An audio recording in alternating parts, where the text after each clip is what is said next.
안녕하세요. 박상호 변호사입니다. 반갑습니다. 오늘부터 공인노무사 2차 시험 행정쟁송법 2기 수업을 시작할 건데요. 연기 1기 수업은 모두 들으셨죠? 만약에 여러분이 처음 듣는 수업이 이 2기 수업이다. 법학을 실제로 많이 공부를 하셨을 수도 있고 법대 출신이셨을 수도 있지만 수험법학을 접해보지 않은 상태에서 2기 수업을 먼저 들으시려고 생각을 하셨다면 그거는 전 좀 아닌 것 같습니다. 0기나 1기를 들으시는 게 맞을 것 같아요. 2기는 왜냐하면 2기에서는 그동안 배웠던 부분 정리 위주로 들어가면서 문제풀이를 시작하게 되거든요. 그래서 0기 때는 이해 위주를 두고 굉장히 자세하게 설명을 많이 드리는 강의를 보통 다들 하시죠. 그리고 1기는 0기에서 배웠던 부분을 어떻게 보면 좀 정리하는 그런 수업이 진행이 되고 2기부터는 본격적으로 문제풀이가 시작됩니다. 그러니까 첫 시간에만 지금 시험이 없는 거고요. 다음 시간부터 바로 문제풀이 시험 볼 거예요. 50점짜리 시험 볼 거고요. 여러분은 오늘처럼 6시 반에 오셔서 시험을 50분 동안 보시고 그럼 7시 20분이 되죠. 10분간 쉬신 다음에 7시 반부터 제 수업을 10시까지 2시간 반 동안 들으시면 되겠습니다. 그래서 2기 때 제가 하는 거를 좀 말씀드렸고 한번 강의 계획서 한번 볼까요? 거기 그 내용이 좀 써 있죠. 시험 6시 반부터 7시 20분 강의 일정에 강의는 7시 반부터 10시로 되어 있고요.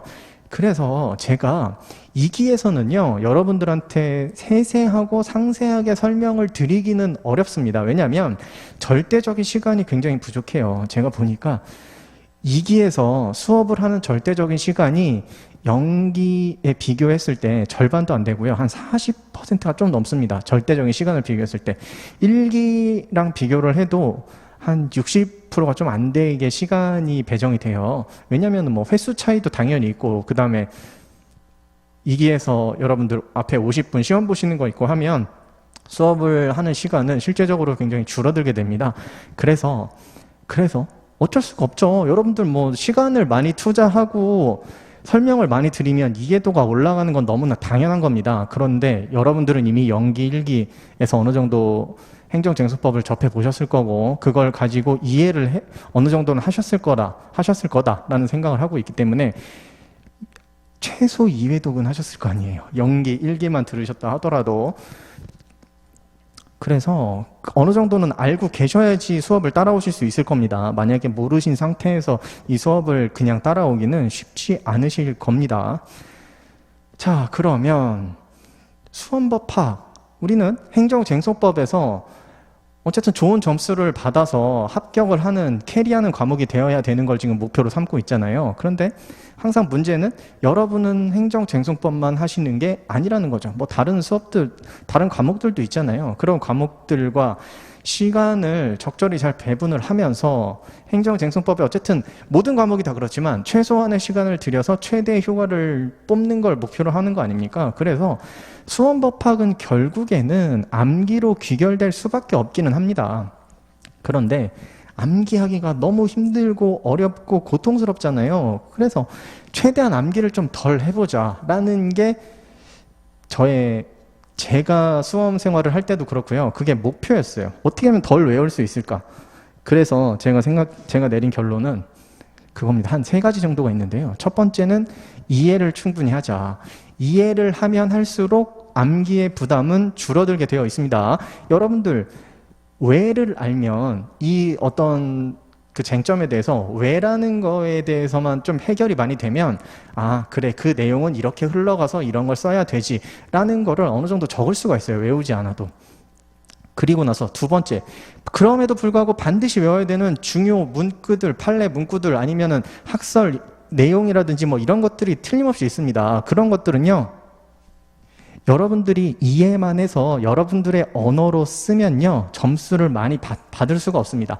그래 이해는 잘하고 있지만 그럼에도 불구하고 공부가 많이 부족하구나, 아직까지 판례가 정확하게 얘기하고 있는 그런 중요 문구들을 아직 잘 모르고 있구나라고 판단을 해서 점수는 낮을 거예요. 그만큼 많이 높지 않을 겁니다. 그래서 중요 문구 뭐 가져다 써야 하는 애들 있잖아요. 반드시 바른다고 하죠. 그대로 그냥 발라주는 학설 판례 같은 것들, 결론 같은 검토 같은 부분들, 이런 거는요 반드시 외워주셔야 됩니다. 그래서 그런 거를 외우려면 최대한 덜 고통스럽고 쉽게 외우려면 어떻게 해야 되는 겁니까? 그러려면 두 문자 따고요. 단순합니다. 많이 보면 외워지는데 최소한의 시간을 들여서 외우려면 두 문자 따서 외우는 것도 방법이고, 그리고 뭔가 뭐 두 문자 따고 또 뭐가 있을까요, 여러분? 저는 일반적으로 중요한 부분들은 두 문자를 많이 따서 외우는 방식을 했습니다. 뭐 오늘 할 거 하는 부분에서도 몇 개가 나오는데 그런 것들 반드시 외워두셔야 되는 부분들은 반드시 꼭 외워두셔야 되겠습니다. 그런 부분이 시험에 제가 시험으로 출제를 할 거예요. 그리고 세 번째로는 전체 틀을 익히는 겁니다. 이 흐름이 어떻게 흘러가는지, 행정쟁송법의 흐름이 여기서는 어떤 주제가 나오는구나, 여기서는 어떤 주제가 나오는구나, 그리고 그것들이 전부 다 어떻게 흘러가는지 그런 걸 아셔야 되는 거예요. 그러니까 내가 공부하고 있는 부분이 취소소송의 대상적격이구나, 취소소송의 원고적격이구나, 취소소송의 처분사유 추가 변경이구나, 얘는 당사자 소송이구나, 이런 것들을 머릿속에서 어느 정도 아셔야 된다고요. 그게 바로 목차잖아요. 그러니까 목차를, 그렇다고 뭐 목차를 보고 외울 수는 없지 않습니까? 계속 공부를 하면서 제가 계속 말씀드릴 거예요. 지금 흐름이 어느 정도까지 왔고 지금은 어디쯤이다. 그러니까 이런 거를 또 알아두시면 기억에 실마리가 됩니다. 나중에 기억에서 꺼낼 때. 그러니까 첫 번째는 최대한 이해를 하는 데에 중점을 두고, 두 번째는 두 문자 이용해서 반드시 외워야 되는 것들은 외워주셔야 하고, 세 번째 전체 목차 틀을 계속 되뇌이면서 공부를 해서 내가 어디에 서 있는지 잊어버리지 말고, 그렇게 한 그 정도 방법들을 가지고서는 계속 반복을 하다 보면 여러분들은 이기 끝날 때쯤 그래도 어느 정도 좀 실력이 올라왔구나 라는 거를 느끼실 수 있을 겁니다. 그리고 2차 2기에서는 제 프린트로 진행을 합니다. 여러분들 저 뒤에서 받으셨죠? 프린트로 진행을 할 거고요. 프린트는요 정말 필요 최소한입니다. 제가 정말 중요하다고 생각하는 것들만 이렇게 모아서 넣었으니까요. 아마 뺄 부분이 거의 없다고 보시면 될 거예요. 이 부분 위주로 해서 수업을 하겠습니다. 그리고 제가 오늘 또 하나 준비한 게 최근 10년 기출문제입니다. 최근 10년 기출문제 준비했으니까요. 이 최근 10년 기출문제도 반드시 봐주세요. 제가 수업을 진행하면서 기출문제 그 부분을 설명을 조금씩 드리면서 가보겠습니다. 그리고 강의계획서가 그래서 이 페이지에 강의 특징 보시면 여러분들 답안 작성을 많이 해보셨나요? 어떠신가요? 아직 답안 작성을 좀 힘들어하는 수강생들을 지금 대상으로 삼고 강의를 진행을 할 거거든요. 그래서 첫날 시험이 없는 이유가 그것 때문입니다. 둘째 날부터요, 시험을 보는 거는 복습 시험으로 볼 거예요. 그러니까 오늘 강의를 한 내용을 가지고 다음 시간에 시험을 보게 되는 겁니다. 그러면 오늘 한번 보고 그다음에 이제 복습을 하면서 한번 보고, 그 다음 주에 와서 시험을 보면서 또 한번 되뇌이고, 그 다음에 그날 시험 본 날, 제가 지금 무슨 말 하는지 아시겠죠? 1회에서 학습한 내용이 대상 적격이면요, 2회에 시험 주제, 이게 수업 내용. 1회는 시험이 없으니까 시험 주제가 없잖아요. 그러면 이렇게 가겠다는 거예요. 대상 적격을 일로 가겠다. 그리고 2회에서는 뭐 다른 내용을 수업을 하겠죠. 원고 적격 이런 식으로.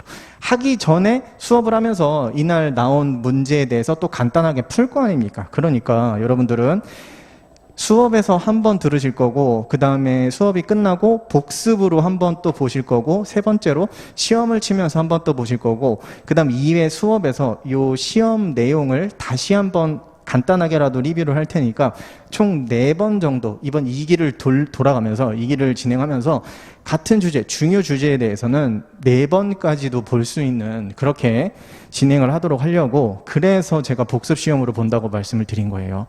복습 시험으로 볼 거고, 최대한 최대한은 아니지만 어디쯤에서 좀 시험 문제가 나올 거다라는 것도 말씀을 좀 드려보겠습니다. 여기 낼 거예요 하는 거 그대로 내겠습니다. 그러니까 그 부분 잘 외워오셔서 좀 이렇게 잘 써주시면 될 것 같습니다. 그런 게 정말 도움이 많이 될까요? 도움 엄청 되죠, 여러분.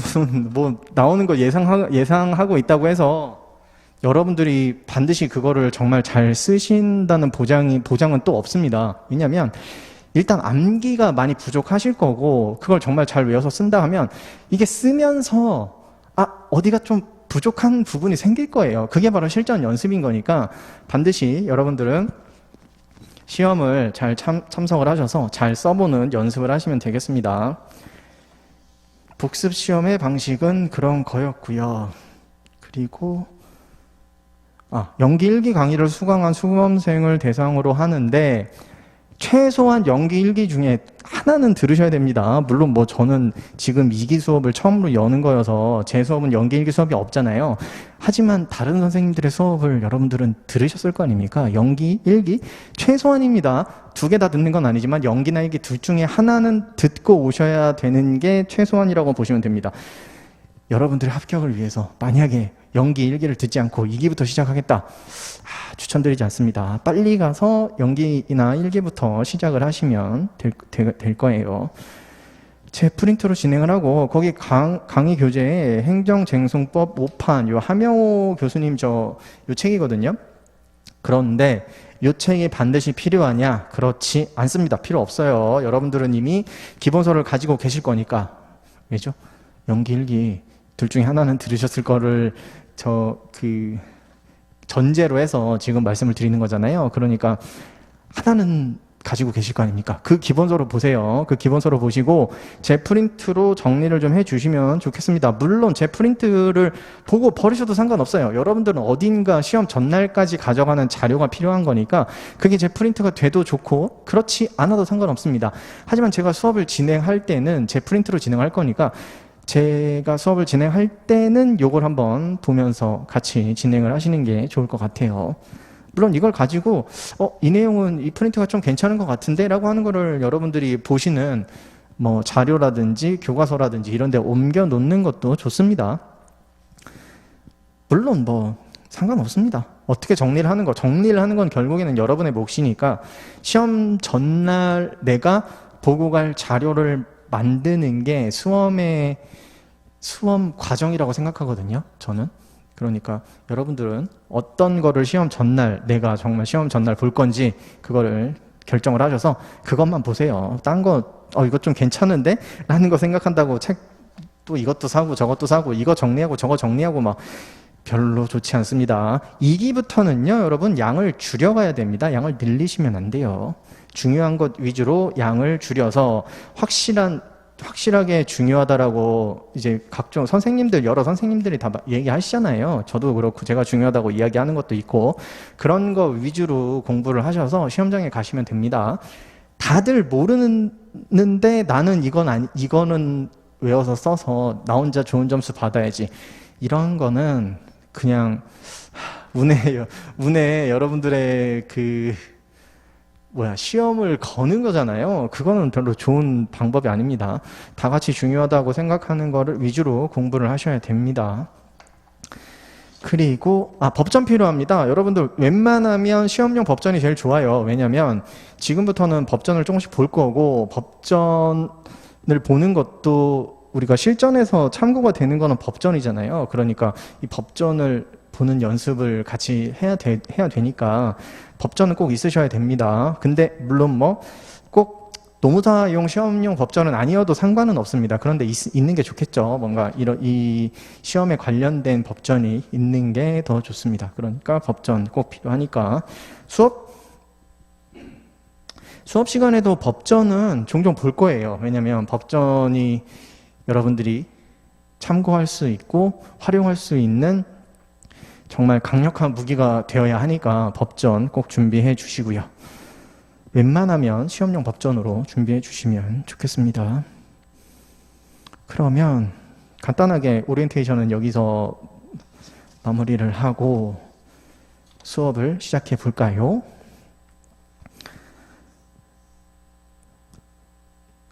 그리고 마지막으로 다시 한번 말씀드리면 오늘만 6시 반부터 강의가 시작되는 거고요. 다음 시간부터는 7시 반부터 수업을 시작하겠습니다. 그리고 7시 반부터 시작을 하면요.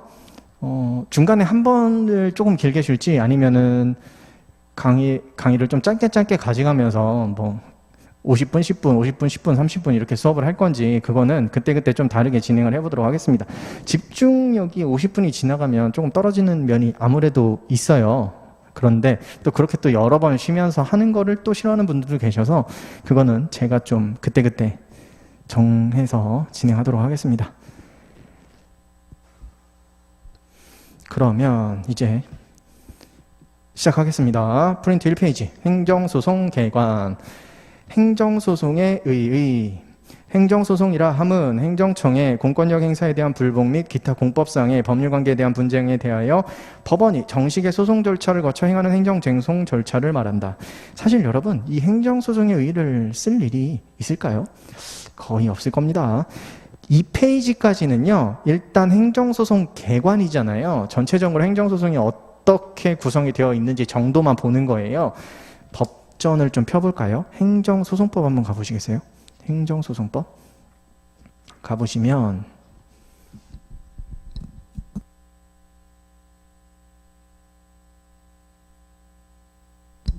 법전이 되게 탄력이 좋아서 자꾸 막 이렇게 막 되거든요. 그래서 책으로 좀 눌러 놓느라고. 네. 행정소송법 3조 보시면요. 행정소송은 다음에 4가지로 구분한다라고 되어 있습니다.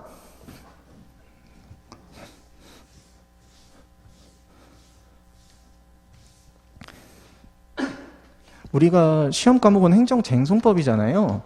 행정쟁송법. 행정쟁송이라는 건 뭔가 행정관계, 행정법 관계에 대한 다툼이 생겼다는 거죠. 그 다툼을 해결하는 데 관련된 법률이라고 보시면 되는데 크게 2가지로 나눠주면 되겠습니다. 행정심판이라는 게 있고요. 행정심판법이 있고요. 그 다음 행정소송법이 있습니다. 2개의 차이는 뭘까요? 여러분들 아시죠?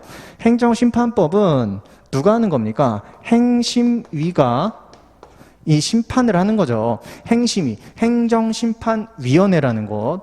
행정소송법은 누굽니까? 법원이 하는 거죠. 행정법원이 하는 겁니다. 법원. 이건 행심위. 2개의 차이가 뭐죠? 행심위는요, 여러분, 행정부예요. 행정부. 행정부. 그리고 법원, 여기는 사법부죠. 행정관계, 보통 어떤 게 있습니까?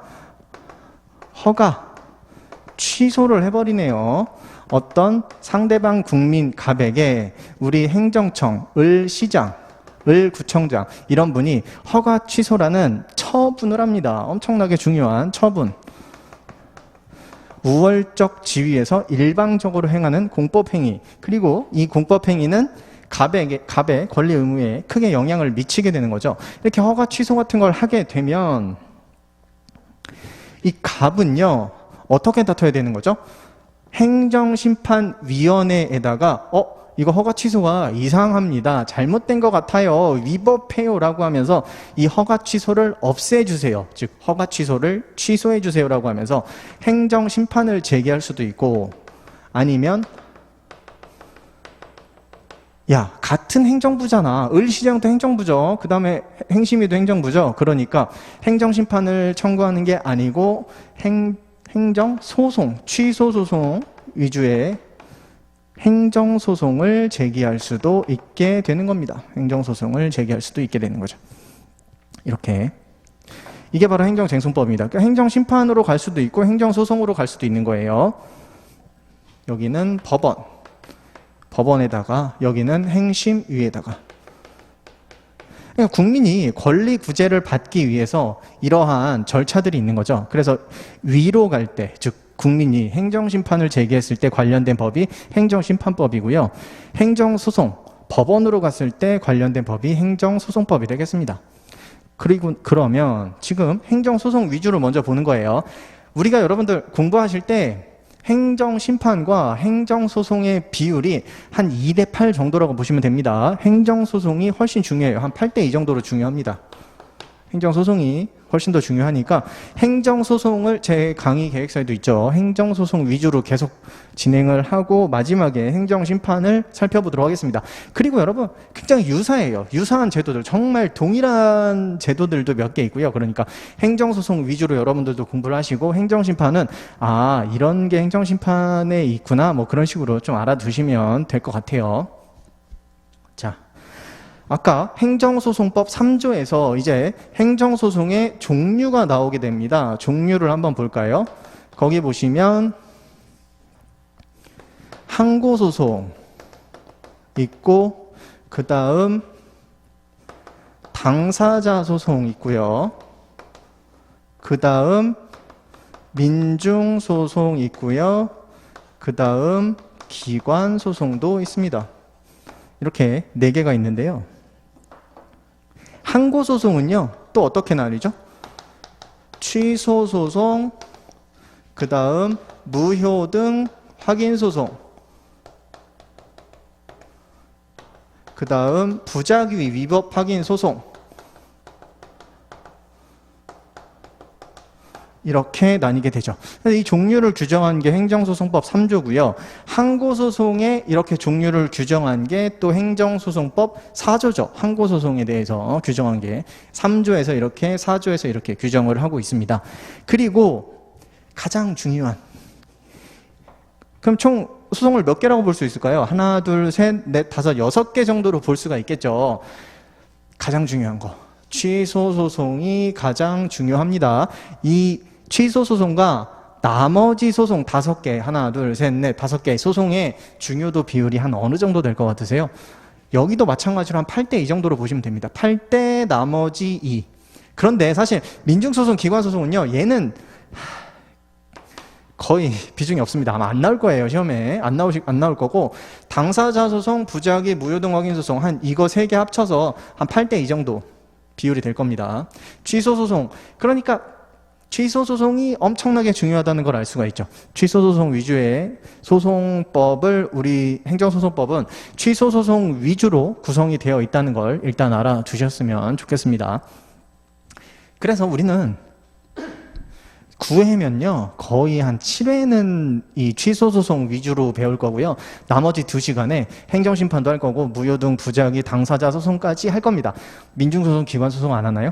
지금 조금 더 간단하게 보고 빨리 치워버리겠습니다. 당연히 보긴 볼 거예요. 근데 보지 말까도 고민했었는데, 그냥 보기만 하겠습니다. 자, 그래서 1페이지에 로마자 2번 다시 한번 보겠습니다. 행정소송의 종류. 행정소송법은 행정소송을 항고소송, 당사자소송, 민중소송, 기관소송으로 구분하고 있다. 이거 항당민기로 외우기도 하죠. 항당민기. 근데 여러분 이거 외울 필요가 있습니까? 법전에 있어요. 3조에 아까 있다고 말씀드렸잖아요. 외울 필요가 뭐가 있습니까? 여기는 취, 무, 부로 외우기도 하는데 이것도 4조에 있잖아요. 그럼 외울 필요가 없죠. 어쨌든 종류가 이렇게 있다는 거는 여러분들이 행정쟁송법을 계속 공부하시면서 저절로 알게 되는 거니까 이거는 그렇게 시간을 들여서 외우거나 그럴 건 아닙니다. 이것만 알아두세요. 행정소송법이 46개의 조문으로 되어 있습니다. 조문이 몇 개 안 되죠. 그 중에서 3조, 4조가 행정소송의 종류, 항고소송의 종류에 대해서 규정을 하고 있다. 이런 정도는 좀 알아두셔야 됩니다. 이 46개 조문이 대략 뭐는 있고 뭐는 없다라는 정도는 알아두시는 게 좋아요. 자, 이렇게 돼서 행정소송의 종류, 그 다음 항고소송으로 넘어가 보겠습니다. 로마자 3번. 1번 의. 행정청의 처분 등이나 부작위에 대하여 제기하는 소송을 말한다. 그러니까 대상이 지금 항고소송으로 넘어온 거예요. 항고소송으로 넘어와서 항고소송의 대상은 뭐라고요? 처분 등 아니면 부작위, 처분 등을 다투는 게 취소소송과 무효등 확인소송이고요. 여기 부작위라는 말 있잖아요. 얘는 부작위를 다투는 거죠. 뭐다 이게? 대상이다. 이 소송의 대상은 처분 등, 이 소송의 대상도 처분 등, 이 소송의 대상은 부작위. 이렇게 되는 겁니다. 그 다음 2번 종류. 반가로 1번. 항고소송은 취소소송, 무효등 확인소송, 부작위 위법 확인소송으로 구분한다. 그리고 제 프린트에서 몇 조 나와 있고요. 이름이 쓰여 있지 않은 거는요, 다 행정소송법이라고 보시면 됩니다. 반가로 2번 보시면 행정소송법에서 정한 항고소송 이외에 의무이행소송, 예방적 부작위 소송 등의 무명 항고소송을 인정할 수 있는지에 대한 논의가 있다. 무명 항고소송 아시죠? 자, 이거 무명 항고소송을 말씀드리려면 어디부터 가야 될까요? 우리 소송 체계, 그리고 우리나라의 역사, 뭐 이런 것까지 말씀을 드려야 될까요? 무명 항고소송이라는 게 뭐냐면요, 무명이잖아요. 무명이라는 건 이름이 없다는 거예요. 실제로 이름이 없다. 이름이 없는 항고소송이네요. 항고소송의 이름은 이렇게 세 개로 있습니다. 이거는 이름이 있는 항고소송들이에요. 그런데 우리 학자분들이, 교수님들이 여기 항고소송에 이런 거 있는데 라고 말씀을 하세요. 야, 이거 의무이행소송이라든지 아니면 예방적 부작위 소송, 이런 거 있어야 돼 라고 주장을 많이 하십니다. 왜일까요? 이런 게 있어야 국민의 권리 구제에 굉장히 도움이 많이 되거든요. 그런데 우리 판례는 이런 것들을 인정한다, 인정하지 않는다? 판례는 인정하지 않습니다. 노 인정. 이거 굉장히 중요하죠. 의무이행소송이 뭡니까? 갑이라는 분이 허가를 신청합니다. 영업을 하고 싶어요. 그래서 허가를 신청했어요. 누구한테? 을 시장에게. 을 시장이요, 어떻게 합니까? 얘따 받아라, 거부. 아, 너는 너한테 허가를 주기에는 어떤 특정 요건을 갖추지 못했어. 그래서 허가를 줄 수가 없단다 라고 거부를 합니다. 갑은 화가 났습니다. 나는 요건을 갖춘 것 같은데 라고 하면서 법원, 우린 지금 행정소송 보고 있는 거죠. 법원에다가 어떻게 얘기하고 싶을까요? 이렇게 얘기하고 싶겠죠. 여러분, 가장 단순하게 여기가 거부처분 취소소송이라는 건 아시겠죠?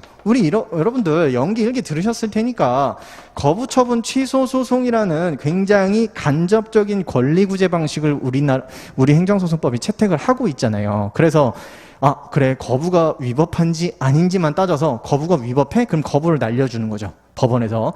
야, 행정청이 한 거부는 위법하네. 그러면 어디로 들어가게 된 겁니까? 갑에게 허가가 빡 나오나요? 아니죠. 이 허가 신청이 있는 상태로 돌아가게 되는 거죠. 그러면 왜 이런 걸 하지? 이렇게 하고 싶지 않으세요? 법원에 직접 이렇게 얘기하는 거죠. 허가해 주세요. 법원이요. 행정청이 허가를 안 해주니까, 거부를 했으니까 이 갑의 목적은 허가를 받는 거잖아요. 그러니까 법원에다가 바로 허가해달라고 요청하는 거예요. 법원이 그래, 내가 한번 네가 신청한 허가에 대해서 한번 살펴볼게. 딱 살펴보니까 그래, 너는 허가에 관련된 요건을 전부 다 갖췄구나. 너한테 허가해 줄게 라고 법원이 허가해 줍니다. 자, 국민의 권리 구제에는 굉장히 큰 도움이 되죠. 그런데 어떤 문제가 있습니까? 행정청 있을 필요 있습니까? 이러면 법원이 알아서 판단을 해서 허가를 해준대요. 이러면 행정청 같은 거 필요 없죠. 허가 신청을 아예 법원으로 하게 해놓으면 되는 거 아닙니까? 그러니까 여러분, 이건 굉장히 큰 문제가 있습니다. 뭐냐면요, 우리 초등학교 때 배우시나요? 중학교 때 배우시나요? 이 권력 분립 원칙에 정말 엄청나게 큰 위반이에요. 법원이 허가를 직접 해준다? 허가 요건을 판단해서? 그거는 사법부가 해야 되는 일은 아닙니다. 사법부가 해야 되는 일은 행정부를 견제하고 행정부가 법에 맞게 제대로 행정을 하고 있는지를 살피는 거지, 내가 직접 행정부가 제대로 못하니까 내가 직접 뛰어들어서 행정부가 해야 될 일을 대신하겠다. 이거는 아니죠. 이거는 아닙니다. 그러면 그래, 얘는 정말 말도 안 되는 거예요. 그러니까 이건 권력 분립 원칙에 심하게 반하는 거니까 얘는 안 되는 거고, 이런 거는 혹시 가능하지 않을까요? 요 을시장 이런 거를 행정청이라고 하거든요. 행정청에게 허가해줄 의무가 있다고 판결해 주세요.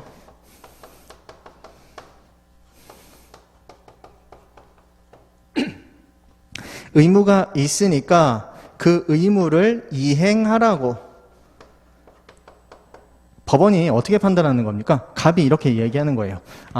법원 판사님, 지금 을 시장이 이렇게 거부를 한 건 너무 잘못됐습니다. 제가 허가에 대해서 요건을 다 갖췄음에도 위법하게 거부를 하고 있어요. 그러니까 법원이 판단을 해보고요, 행정청한테 허가해줄 의무가 있다고 얘기를 하고 행정청한테 허가 그거 이행해라고 이렇게 판결해 주세요라고 하는 겁니다. 그러면 법원은 이렇게 판결할 수가 있겠죠. 아, 그래? 오케이. 의무 이행 판결이라는 걸 할 수가 있습니다. 의무 이행 판결. 행정청에게 허가해줄 의무가 있으니까 그것을 이행해라 라고 판결을 할 수가 있는 거죠. 이거는 갑에게 상당히 권리구제에 도움이 됩니다. 법원이 직접 허가를 해주는 것 정도는 아니지만, 이건 말도 안 되는 거라고 그랬고, 법원이 직접 허가를 해주는 정도까지는 아니지만 그래도 법원이 어떻게 합니까? 행정청에 대해서 행정청 잘못했네요. 그러니까 허가해 주세요 라고 명령을 하는 거죠. 어떻게 보면 사실 얘도 어떻게 보이세요? 권력분리 원칙에 좀 반한다고 느낌이 조금 드시죠. 그런데 많은 나라들이 이거는 인정을 하고 있습니다. 이 거부가 위법한지 안 한지를 판단하는 게 법원이 해야 되는 일인데, 거기서 한 발자국 더 나가서 야, 행정청한테 허가해줄 의무가 있는지 없는지까지도 판단할 수 있구나, 법원이. 그러니까 이거는 국민의 권리구제에 상당히 많은 도움이 된다고 보고 있는 거예요. 그리고 권력분리 원칙을 그렇게 심각하게 침해하지도 않는다고 보고 있고요. 그래서 이런 얘가 바로 그 유명한 의무이행소송입니다.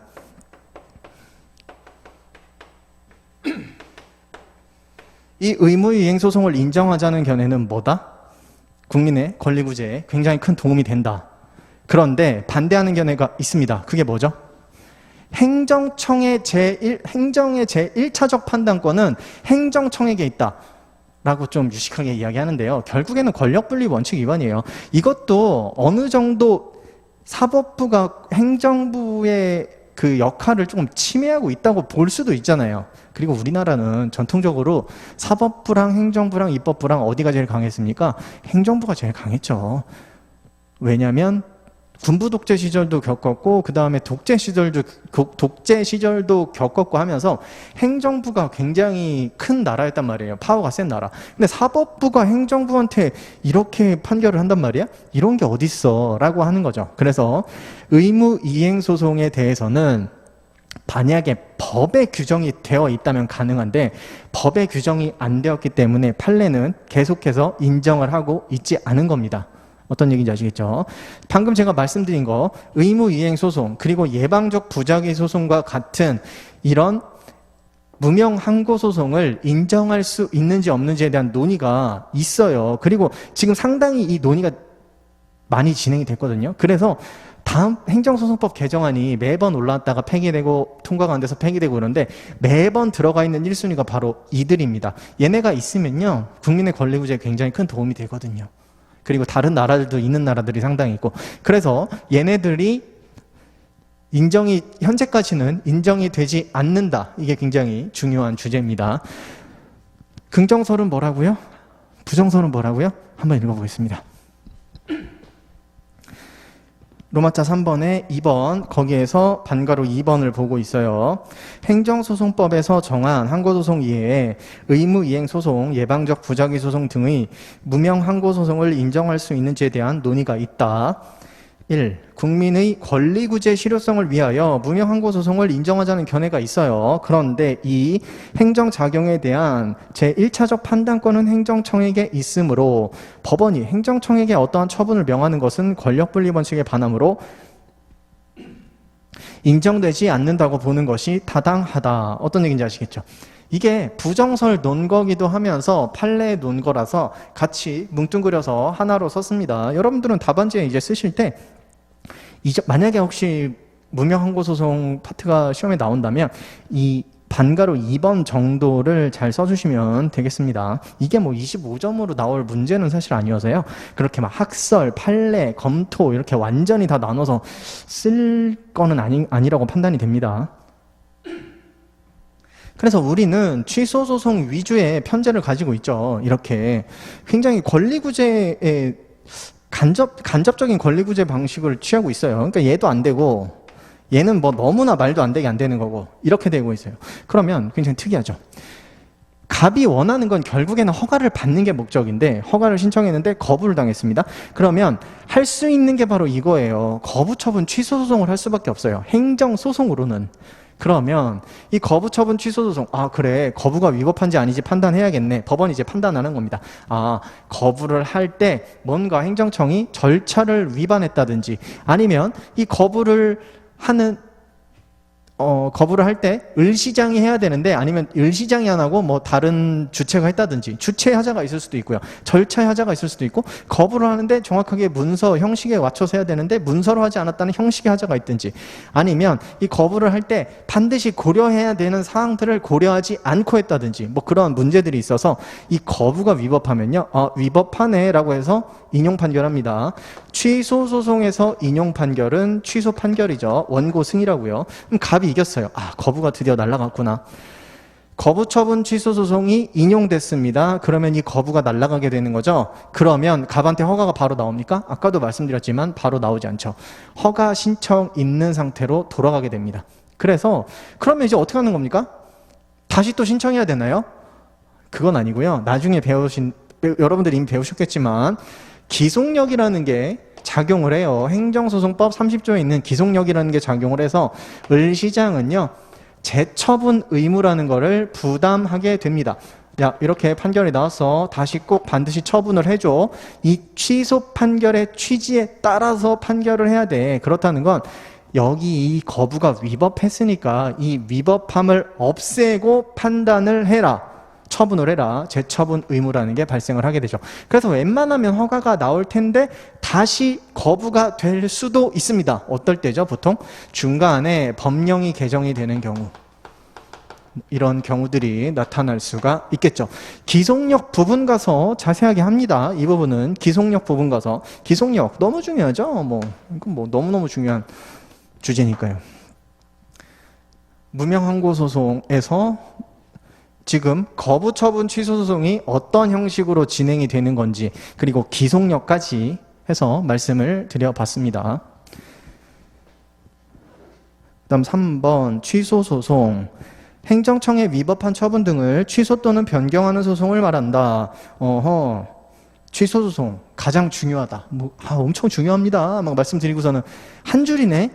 왜냐면요 뒤에서 나올 게 지금 이제 오늘부터 해서 한 7회 동안 얘기할 게 다 취소 소송이기 때문에 여기서는 최대한 간단하게 그냥 단순한 것만 넣는 거예요. 4번 무효 등 확인 소송.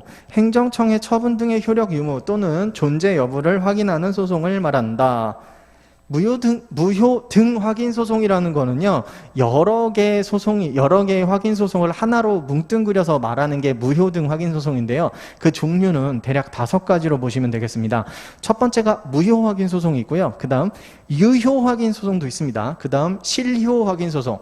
유효, 무효, 실효. 그 다음엔 존재 확인 소송, 그리고 부존재 확인 소송. 이렇게 5개를 통틀어서 뭐라고 한다? 무효 등 확인 소송이라고 이야기하는 거예요. 반가로 2번. 법원은 처분 등의 위법의 정도가 중대하고 명백한 경우에 무효 확인 판결을 한다. 얘와 얘는요 같이 다니는 애들이라고 보시면 돼요. 뭐냐면 취소소송과 무효 등 확인 소송은 대상도 처분 등으로 같죠. 원고 적격도 같습니다. 그러면 두 개가 완전히 똑같은 거냐? 아니죠. 좀 다른 게 있습니다. 뭐냐면 무효라는 거는요 하자의 정도가 굉장히 큰 거예요. 그거를 우리는 중대하고 명백하다라고 표현을 하거든요. 무효라는 거는 굉장히 큰 겁니다. 행정청이 정말 어떤 처분을 하면서 너무나 큰 위법을 저지른 거라고 보시면 되는 거예요. 그거에 비해서 취소소송은요 행정청이 어떠한 행위를 했는데 그 하자가 너무나 큰 건 아니고 어느 정도 위법은 있어서 하자는 있지만 그 하자의 정도가 중대하거나 명백하지 않은 경우를 이야기합니다. 아니면 중대하지도 명백하지도 않을 수도 있고요.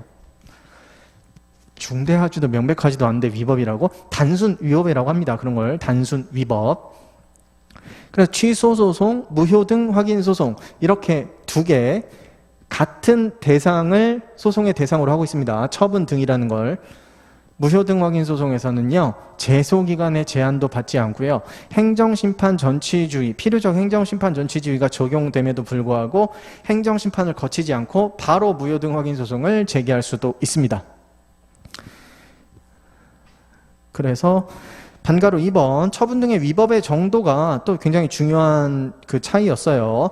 중대하고 명백한 경우에 무효확인 판결을 하는 거니까요. 그 다음 반가로 3번 무효확인 소송이 제기되어서 심리했는데 위법의 정도가 취소 사유에 불과하대요. 자, 이런 경우가 있습니다.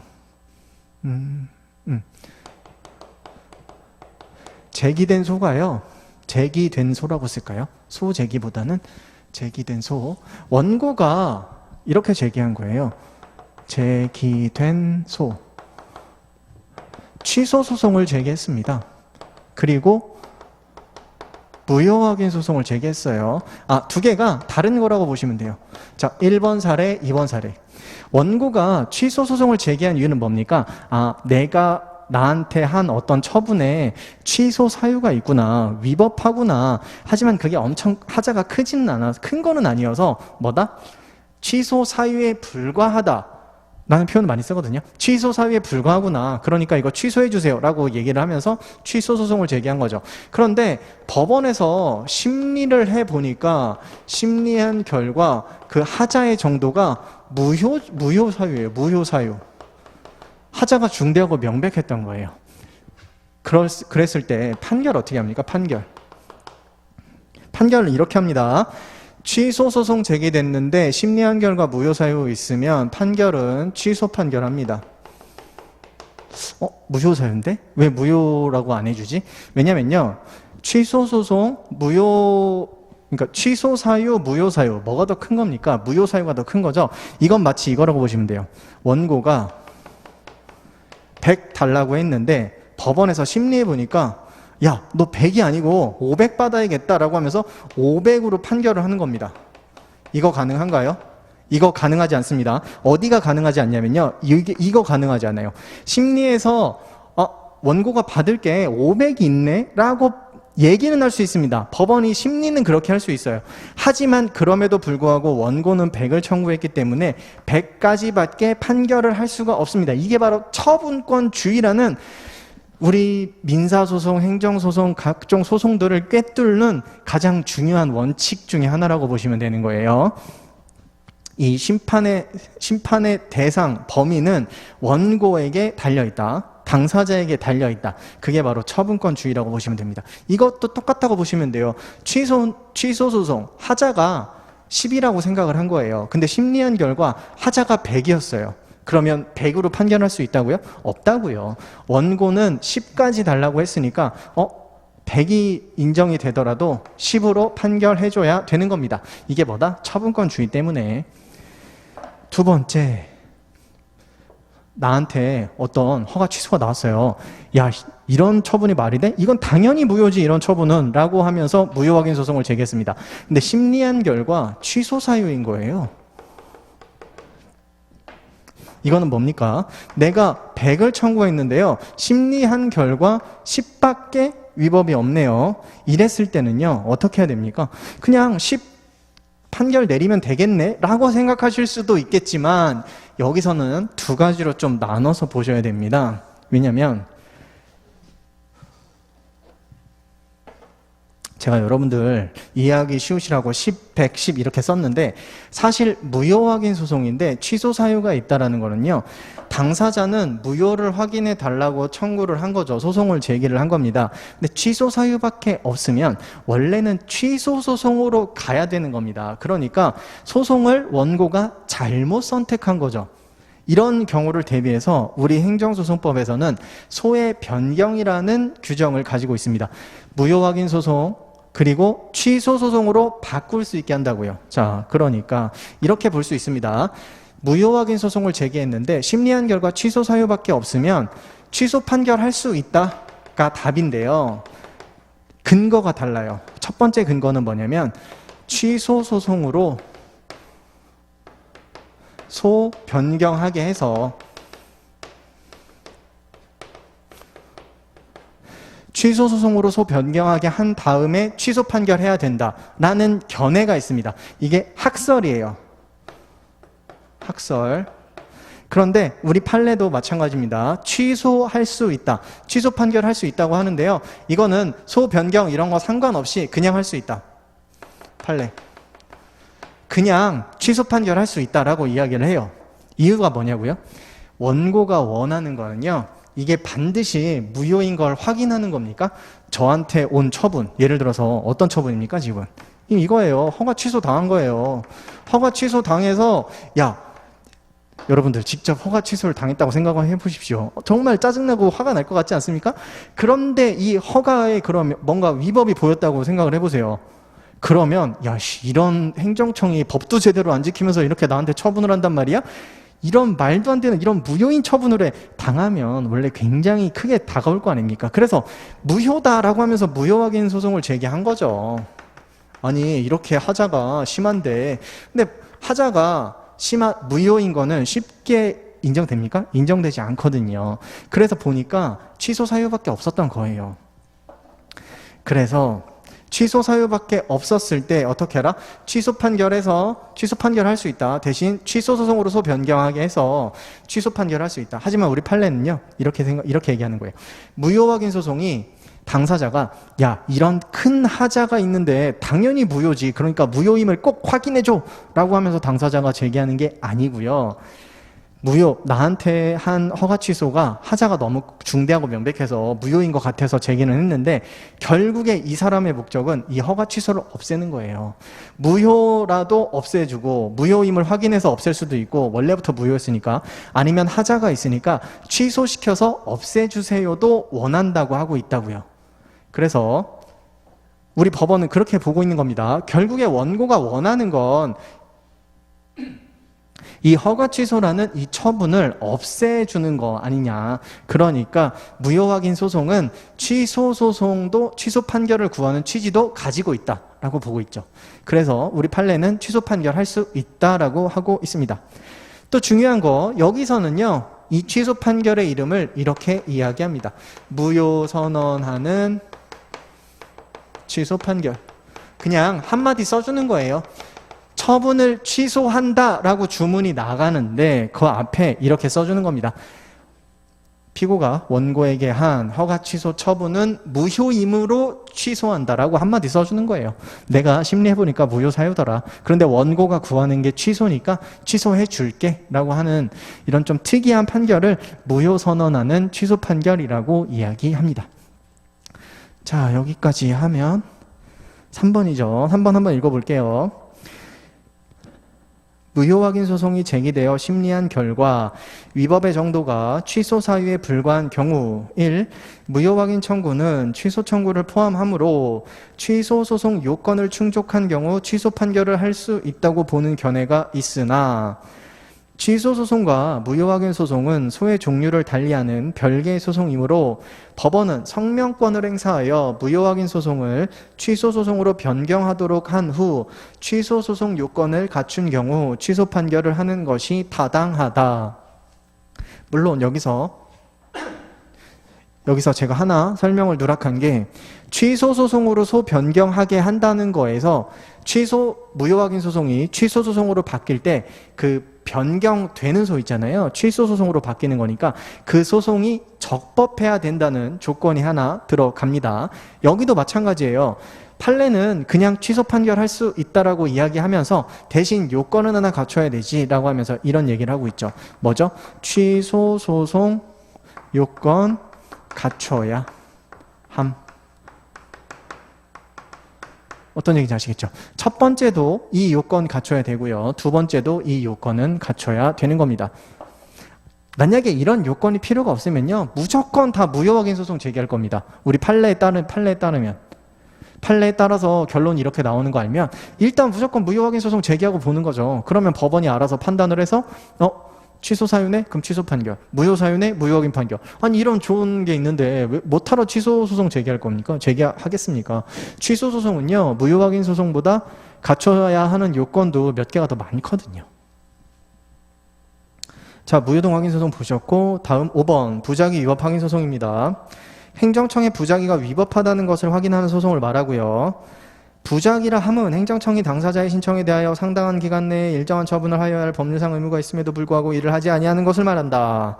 법전에 있는 거니까 2조 1항 1호에 있죠. 그러니까 확인해 보시고, 허가 신청했는데요, 뭔가 행정청이 카타부타 얘기를 해줬으면 좋겠는데 허가를 내주면 가장 좋고요. 아니 만약에 거부를 하면 간접적인 구제 수단이긴 하지만 아까 전에 봤듯이 거부 처분 취소 소송이라는 걸로 다툴 수도 있는데 행정청이 뭐 하고 있는 거죠? 아무것도 안 하고 있는 거죠. 이걸 뭐라고 하죠? 부작위라고 이야기하죠. 처음에 저는 이제 법 공부를 처음 시작했을 때 이 말을 듣고 굉장히 재밌었어요. 제가 그래도 여러분들도 지금까지 몇십 년을 살아오시면서 거의 뭐 20년 넘게 살아오셨잖아요. 그러면서 부작이라는 말을 한 번이라도 들어보셨나요? 전 처음 들었거든요. 행정법을 공부하면서. 근데 이 말이 너무 재밌는 거예요. 이게 작위의 반대말이어서 부가 부고 작이라는 건 뭔가를 하는 건데 부작이 그게 이제 부정이 되는 거서 아무것도 안 하는 걸 이야기한다. 부작이 참 재밌는 말이었어요. 어쨌든 그래서 아무것도 안 하고 있는 이렇게 부작위를 하고 있을 때는 과연 어떻게 다퉈야 되는지에 대해서 나온 겁니다. 그게 바로 이거죠. 행정소송법 4조 3호에 있나요? 부작위 위협 확인 소송으로 다툴 수 있게 하는 거죠. 이 부작위에 대해서 다툴 수 있게 하면 부작위 위법 확인 소송을 제기를 하고 여기에서 중요한 거 뭐 있습니까? 우리 판례는 절차적 심리설을 따르고 있다. 이거 잘 모르시겠다고요?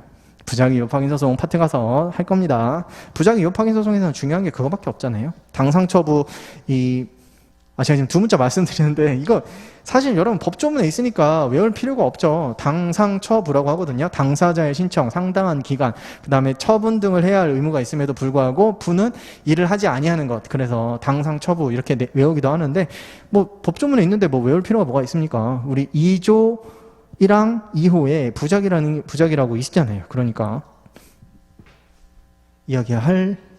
말씀드릴 이유가 없죠. 그리고 2페이지 가셔서 당사자 소송 보겠습니다. 1번 의 행정청의 처분 등을 원인으로 하는 법률관계에 관한 소송, 그 밖에 공법상의 법률관계에 관한 소송으로서 그 법률관계 한쪽 당사자를 피고로 하는 소송을 말한다. 보시면 당사자 소송 항고소송이 있고요.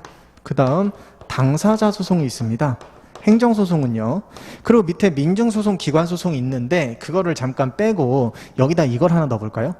민사소송이라는 거 한번 넣어보겠습니다. 네, 갑자기 민사소송? 차이를 좀 보려고요. 자, 항고소송과 당사자소송은요. 둘 다 공법관계를 규율하는 법이라고 보시면 돼요. 공법관계가 뭡니까? 행정법인데요. 우리 공법에 반대되는 게 사법이에요. 사법. 사는 이사를 이야기하고요. 사법관계.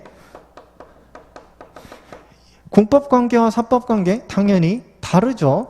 이 공법관계는 예를 들어서 뭐 식품위생법 관련해서 뭐 영업 정지를 한다든지 아니면 건축법에 의해서 건축 허가를 한다든지 건축 허가 취소를 한다든지 뭐 그런 게 바로 공법관계라고 보시면 됩니다. 즉 우월한 행정 주체와 열등한 행정 객체 사이를 규율하는 법을 이야기하는 겁니다. 여기서 열등하다는 건요. 법적으로 봤을 때 그런 말 실제로 씁니다.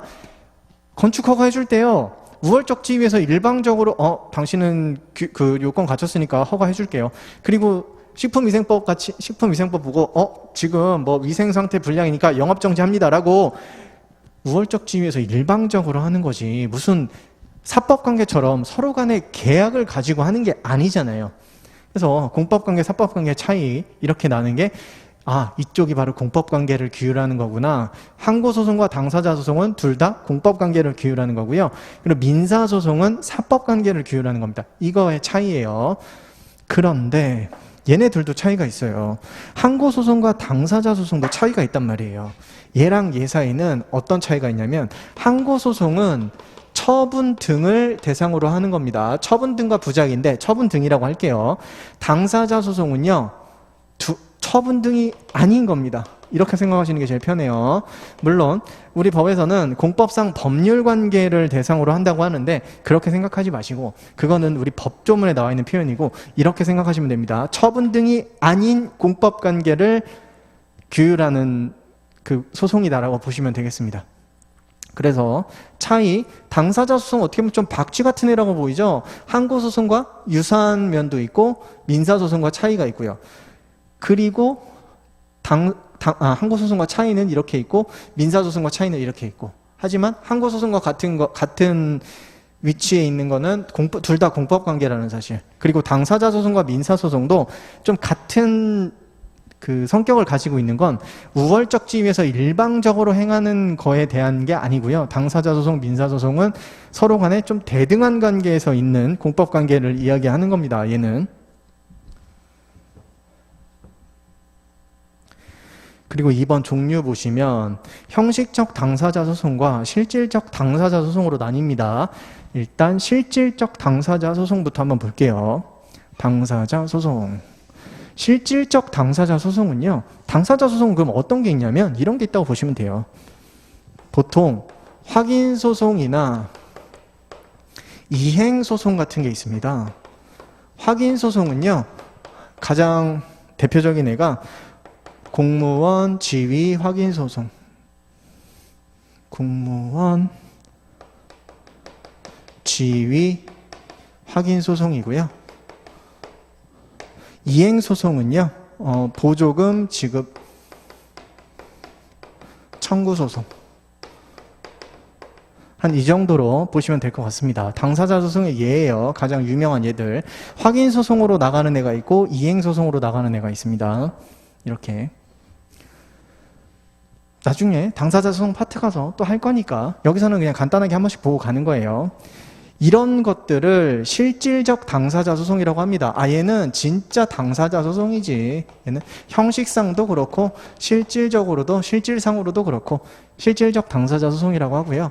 그리고 또 뭐가 있냐면 형식적 당사자 소송이 있습니다. 형식적 당사자 소송. 형식적 당사자 소송 한번 설명드려 볼게요. 여기서만 설명드리고 나중에 뒤에 가서는 설명 안 드릴 겁니다. 형식적 당사자 소송. 그냥 그거 아시죠? 보상금 증감 청구 소송 아시죠? 그러고 넘어갈 거예요. 국토부 장관이요. 어디 뭐 재개발, 재건축 크게 한다고 생각해 보세요. 그러면 그 사업 시행자가 있잖아요. 예를 들어서 뭐 삼성물산 아니면 대우건설 뭐 이런 회사들이 있을 겁니다. 그런 사람들한테 사업 인정이라는 걸 해줍니다. 자, 앞으로 이 토지, X 토지에 대해서 지금 개발을 할 건데 여기에서 사업 시행자인 갑, 당신이 여기를 맡아서 사업을 해주세요. 라고 이야기를 하는 거죠.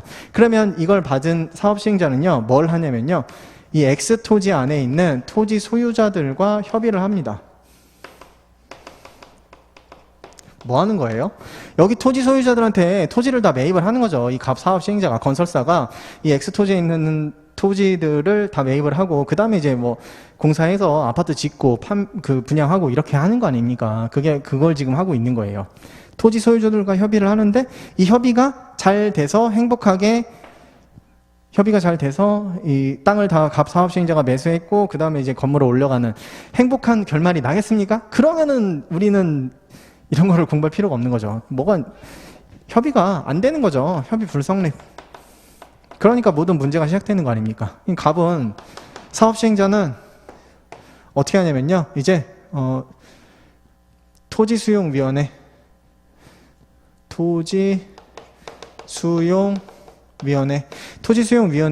수용 재결이라는 걸 신청합니다. 이게 뭐냐면요. 토지수용위원회에서 여기를 X토지, 정확하게 X토지 그 경계를 확정해 주시고요.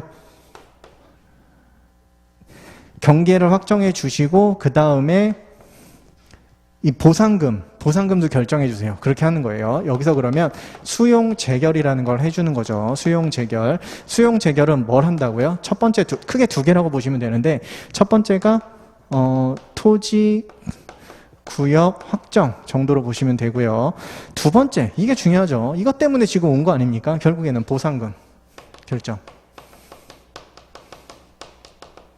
자, 제가 이렇게 수용 재결이라고 위에서 아래로 꽂는 이런 화살표를 그렸죠. 이게 바로 뭡니까? 처분 등입니다.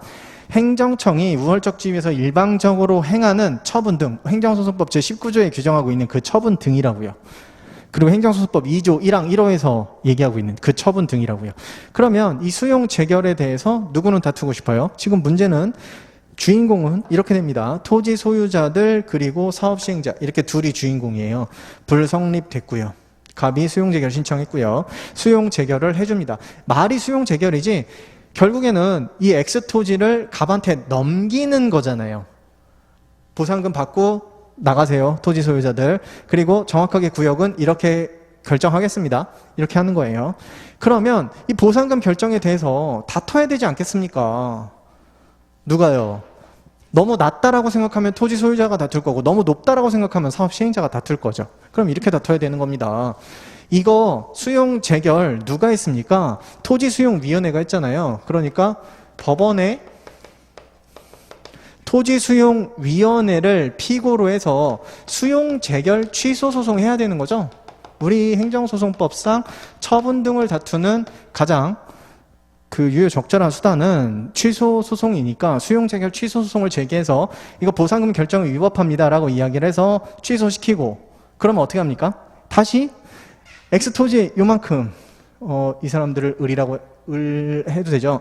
을이라고 해볼까요? 토지 소유자? 그럼 토지 소유자는 다시 한번 이 X토지를 다시 가지게 되는 거죠. 이 수용 재결 없어졌으니까 다시 내 거, 내 소유. 그러면 이제 어떻게 합니까?